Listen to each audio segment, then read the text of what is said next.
Najjoo fi Dastaan Ruuttaadhaan gara maatii keetii hin deemtu jedhanii jechuudha.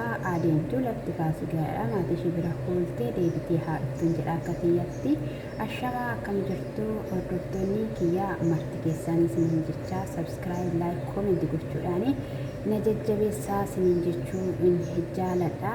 Egaa wanti Ruuttaa irratti ta'aa jiru kaleessa miti tuttureera bubbuleera sin jaaladha jedhee Abiraamii Ermeellaatti himeedhaa fi waan amma kana Ruuttaa laphee ishee cabuun jiru maaliif jennaani kaleessa kan isaan filmaa isaanii walirraa tarsaasanii egaa Ruuttaanis immoo aleetuma tokkodhaa fi wantoota garaagaraa tarsaasisaa kan isheen turtedha malee isaan gargar ba'anii turaniiru maaliif jennaan gargar ba'anii jedhanii nagayyuu walii laatanii warra hin jiraanne waan ta'eef baay'ee warra wal tuffatanidha jechuudha.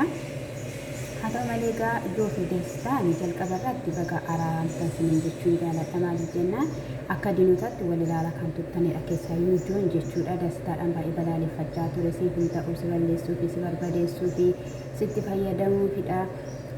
Wanta barbaadu si irraa argate karaa irratti si gatuu fi malee si fayyaduu fi miti jedhee waan baay'ee haasawaa ture jechuudha. Anaannaa ajaa'ibu isa dhugaa dubbachuudhaa fi haalli isaan itti wal keessummeessanii walitti sissiqan jechuudha. Namni kana haasawee akka kana jedheenii Ruuttaan itti masimatti jechuudha. Kuni nama shakkisiisa jechuudha dhugaa dubbachuudhaa fi hojiidhuma qabataniiru jechuudha gaa'ela isaanii keessatti. Haa ta'u malee gaa'ee Ruuttaa irratti wanti ta'ee addadhaasa kanaafiyyuu ishiinis immoo gara maatii isheetti deemuudhaaf jedhameetu jira. Nutti hin fakkaatu kanaaf deemnee mana Ruuttaa waan isheen keessa jirtu argina jedhanii jechuudha. Yeroo kana keessatti gaafa dhaqanii balbala rukutan Dastaan naamna jettee shaantaa ishee qopheeffatteetu jirti. Eessa deemuufi jennaani maatii kiyya bira deemaa armeen kiyyaa dhufuudhaaf jettee waanta ta'eef ishee dhufuunii ishee hin barbaachisu ani nan deemaa jettee jechuudha. Yeroo kanatti hin deemtu hin fakkaatus maatii kee biraa kanaafiyyuu wanti ta'e sitti dhaga'amee teennaanii lakkii akka barbaadan haa ta'anii. Egaa kan isheen jetteeni Dastaan immoo yeroo darbe koo waa'ee mucaasitti haasofnee turre haalli isaayyuu isa kanaaf yeroo sana deemtaa turte ennaa yeroo sana deemuu dhiisuun koo bareeda ta'ee maaliif jennaani wanta sirreeffame seeraan wanti nutiyyuu ta'eetu jira wanta ta'eefi amma garuu garan barbaadetti deemuu nan danda'a seera jala hoolcheera mucaan kiyya immoo anaan alatti baree keessayyuu deemuu hin qabaatu deemuu waan hin qabanneefi isa kanaafiyyuu sirreessituu jira waan ta'eef nan deemaa. Mucaan kun gooda ispoortiitti argameera taanaan akka qabamu taasiseera waan baay'ee isa sirreessee jira waanta ta'eefi rakkoo tokkollee hin qabaatu nan deemaa armee kiyya biraa jennaanii akka wantoonni baay'een si miidhan nan beekaa jedhanii yoo barbaadan gadaniyyuu gadi haa galanii ani jireenya mataa kootiin jiraadha jireenya mataa kootii jiraachuu eegalee tuttureera bubbuleera. Isa kanaafiyyuu rakkoo tokkollee hin qabaatu annan deema maatii koo biraa armeen koo akka dhuftu hin barbaadu asitti immoo dhuftee wantoota garaagaraa gaafa argitee hin gadditi itti dhaga'ama wanta ta'eef hin barbaachisu jedhanii sanaa booda eegaa jetteen jechuudha. Sanaa booda Dastaan deemta taanaan si faanaan deemaa qubaa keessatti dhiisuu kan inni jedheen jechuudha. Ati maatii jechuun akkamittidhaan maatii ishee bira deemtaa sin jaaladhaa si biraa hin hafu kan jechaa turte siidha jechuudha. Haala kanadhaanii akkamitti maatii ishee bira deemuu dandeessa maatii koo bira bafachumayyuu deemuu hin dandeessu isa dhugaa keetti jettamoo isa dhugaa dubbattamoo nama rakkoo qabaa yoo si faana deemeera ta'e jedhe jechuudha. Jifuunis ta'uu hin malu hin barbaachisu ani qubaa kun hin deemaa konkolaataan naannoo kun ajaa'ibaanii nu fayyadteetti aduu sitti dhiyee jira gisee biraa deemtaa tasgabboofte taragaaggaate malee amma hin deemtu jedhaniin isheenis ji'a tokko yoo baay'ate ji'a tokko malee torbaan tokko yoo baay'ate kan isheen hin jettee jechuudha. Torbaan lamas haa ta'u ji'a tokkos haa ta'u maatii ishee bira waanta ta'eef dhiisaa qabbanuuf fudhattee gorsa isaa argattu waan baay'eedhaanii sammuu isheellee firiillee haa gootu jechuudha dhugaa dubbachuudhaaf.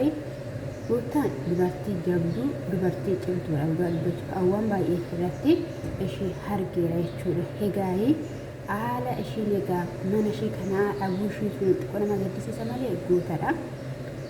Gootummaa ishee anadha suura Abiraam gaaffii jaalalaa sanaa meelaadhaa dhiyeessee suuraan illee fannifamee jira jechuudha. Otoon ishee ta'ee jechuudha ani hin danda'u waan akkana jechuudha.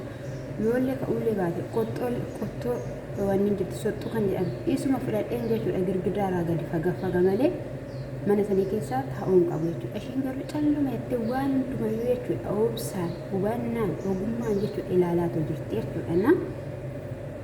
Isa kana egaa hambisaniitoo jiru hin deemtu jedhaniitoo jiru natu si geessaa yookiin si kana dhaqeenanii hoteelallee kireeffadhee yookiin immoo fudhadhee taa'a malee ani qubaa keessi dhiisuu waan baay'ee karaarra jira karaarra naa deemtu jedhanii haala sanadhaa itti waan kabanii jechuudha hambisaniitoo jiru jechuudha. Liliyyeen immoo dhugaa dubbachuudhaaf jabaa namaa jechuudha. Mucaa sanaan baay'een dinqisiifadha liqimsa akkoo nama eebbisiisa dhugaa rabbiinna waaqayyo isaaniif haa guddisu namatti tola. Wal dhaggeeffachuu wal hubachuu wal danda'uu dhabuudhaanii kanarra ga'ameetoo jira jechuudha. Egaa dubartiidhuma haala ishee yookiin immoo amala ishee yaada isheetu gargareedha maleedha. Namni immoo egaa osoo danda'amaa ta'ee gaa'ela isaa ganamaa jireenya isaa ganamaa sanadhaan dhaabbatee jiraatee dabarsee biyya lafaa kanarra baay'ee namatti tola.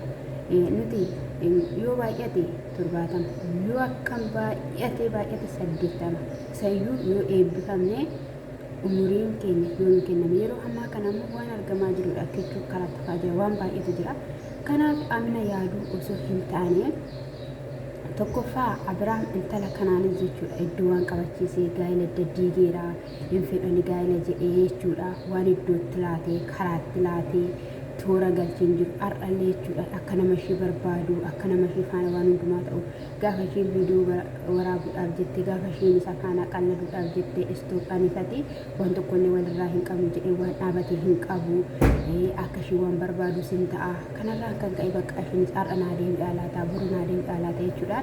Waan baay'ee irratti taasisaa turte maaliif kan hundumtuu irratti raawwate eenyuuf jetteetu bakka kee gattee jireenya kee gattee deemta lafa kee gattee deemta jechaanii ture jechuudha. Egaa daastaan jechuudha ani eenyuuf iyyuu miti gammachuu namaaf jiraachuu hin barbaadu ani maa tokko yaadeera isaanis na yaadaniiru ati kosi yoon deeme immoo obboloota koos abbaa kiyyas obboleessa kiyyas naan argadha waanta ta'eef rakkoon qabaatu jedhanii garummaan bisaniitoo jiru.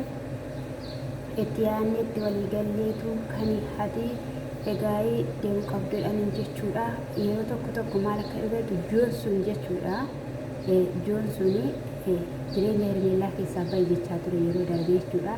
Ammallee jechuudha waan isaan godhan maalirra akka gahamu akka karaa akka ilaaltuuf akka waan maal jettuufi kan inni dhaqe malee Hermeellaa fi Abiraam faana hin jechuudha. Bichaasa kanadha daastaan immoo jechuudha qixxif dhugaan siin jedhatama